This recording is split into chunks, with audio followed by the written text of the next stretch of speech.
عمران خان کو بڑا بدنام کیا جاتا تھا کہ عمران خان نے ملک کی تاریخ کا اتنا قرضہ لیا اتنا قرضہ لیا، 4 سال میں عمران خان نے یہ کر دیا وہ کر دیا۔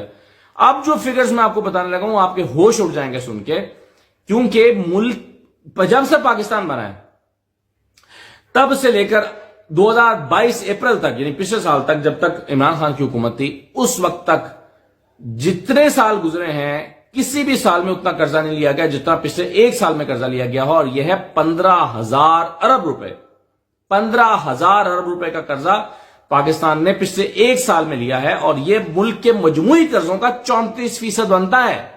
یعنی ملک میں جتنے قرضے اب تک لیے گئے ہیں اس کا 34% جو ہے وہ پچھلے 1 سال میں لیا گیا ہے۔ پھر کہہ دوں، پھر دہرا دوں بات کہ پوری پاکستان کے وجود میں آنے سے لے کر اب تک پوری تاریخ میں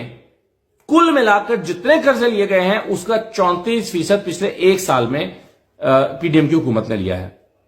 یعنی پچھلے 2000 جو ہے وہ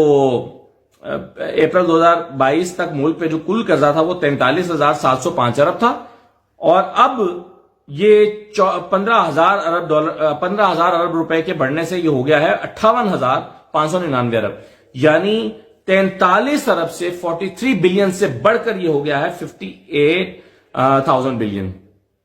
تو یہ قرضہ 1 سال میں بڑھا ہے۔ اب پوچھیں کوئی ان سے کہ یہ 34% قرضہ بڑھا کر کیا کیا،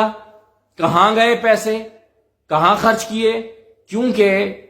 ملک میں اس وقت زر مبادلہ کے ذخائر میں تو وہی 4 ارب ڈالر پڑا ہوا ہے، اور آپ کے پاس الیکشن کرانے کے 20 ارب بھی نہیں ہیں، آپ کے حالات یہ ہیں، آپ کے بقول پیسے آپ کے پاس ہیں نہیں، تو 15,000 ارب روپے کہاں گئے؟